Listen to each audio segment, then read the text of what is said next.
28వ రోజు సోమవారము తెలంగాణ సమగ్ర శిక్ష ఉద్యోగుల సెల్ఫీ విత్ సీఎంతో నిరసన.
తెలంగాణ సమగ్ర శిక్ష అభియాన్ నిరసన కార్యక్రమాల్లో భాగంగా ఈరోజు 28వ రోజు.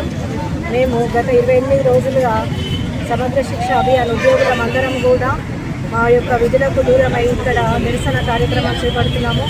మేము ప్రధానంగా మా యొక్క డిమాండ్స్ ఏంటి అని అంటే రెగ్యులరైజ్ లేదా బేసిక్ పే. రెగ్యులరైజ్ కుదరని పక్షంలో మాకు బేసిక్ పే ఇప్పించాలని సుప్రీంకోర్టు సూచించిన ప్రకారంగా సమాన పనికి సమాన వేతనం అడుగుతున్నాం సార్. ఇంతమంది ఆడబిడ్డలు ఇక్కడ కూర్చొని ధర్నా చేస్తున్నా కూడా చర్చల పేరిట కాలయాపన చేయడం అనేది, అక్కడ పరీక్షలు దగ్గరికి వస్తున్న నేపథ్యంలో పిల్లలు ఇబ్బంది పడుతున్నారు, మహిళలందరూ కూడా ఇక్కడ కూర్చొని చాలా ఇబ్బందులకు గురవుతున్నాం. కాబట్టి మా యొక్క సమస్యల్ని అర్థం చేసుకొని వీలైనంత తొందరగా మాకు బేసిక్ పే ఇప్పించాలని కోరుతున్నాము. ఈరోజు నిరసన కార్యక్రమంలో భాగంగా సెల్ఫీ విత్ సీఎం ఈ కార్యక్రమాన్ని నిజం చేస్తూ మా అందరికీ కూడా రెగ్యులరైజ్ ఇప్పించేసి సార్తో నిజంగా కూడా సెల్ఫీ తీసుకోవాలని మా ఆడబిడ్డలందరి యొక్క కోరిక. Thank you. అందులో భాగంగా ఈరోజు ఆర్డీఓ ఆఫీస్ ఎదురుగా సీఎం విత్ సెల్ఫీ కార్యక్రమంలో మరి నిర్మల్ జిల్లాలో పనిచేస్తున్న సమగ్ర శిక్ష ఉద్యోగులందరూ కూడా పాల్గొని మా యొక్క నిరసనను తెలియజేయడం జరిగింది. ప్రభుత్వాన్ని మేము గత 28 రోజులుగా ఒకటే కోరుతా ఉన్నాము, మమ్మల్ని అందరినీ కూడా రెగ్యులరైజ్ చేయమని. అలా వీలు కాని పక్షంలో మాకు పే స్కేల్ ఇవ్వాలి, సమాన పనికి సమాన వేతనం ఇవ్వాలని చెప్పేసి చెప్తా ఉన్నాము. సమగ్ర శిక్షలో పనిచేస్తున్నటువంటి ఉద్యోగులంతా తెలంగాణ రాష్ట్రంలో గత 15-20 సంవత్సరాలుగా మరి అన్యాయానికి శ్రమ దోపిడికి గురవుతూ ఉన్నారు. గత ప్రభుత్వాలు ఏవైతే ఉన్నాయో మరి 10 ఏళ్లుగా మాకు ఎన్నో హామీలు ఇచ్చి మమ్మల్ని మోసం చేయడం జరిగింది. మరి ఆ తర్వాత నూతన ప్రభుత్వం కాంగ్రెస్ ప్రభుత్వం ఏర్పడింది. ఈ కాంగ్రెస్ ప్రభుత్వంలోనైనా కూడా మరి మా జీవితాల్లో మారుతాయని చెప్పేసి మేము ఎంతో ఆశగా ఎదురు చూస్తున్నాము. మరి కేవలము ఈ ప్రజాప్రతినిధులు రాజకీయ నాయకులు ఎన్నికలు ఉన్న సమయంలో మా టెంట్ దగ్గరికి వచ్చి మీ డిమాండ్స్ అన్నీ కూడా న్యాయపరమైనవే, మీ సమస్యల పట్ల మాకు సంపూర్ణ అవగాహన ఉందని చెప్పేసి అప్పటి బీఆర్ఎస్ నాయకులు చెప్పడం జరిగింది. ప్రస్తుత మరి కాంగ్రెస్ నాయకులు మంత్రులు మరి స్వయాన ముఖ్యమంత్రి గారే మా టెంట్ కిందకు వచ్చి ప్రకటించడం జరిగింది ఎన్నికల సమయంలో.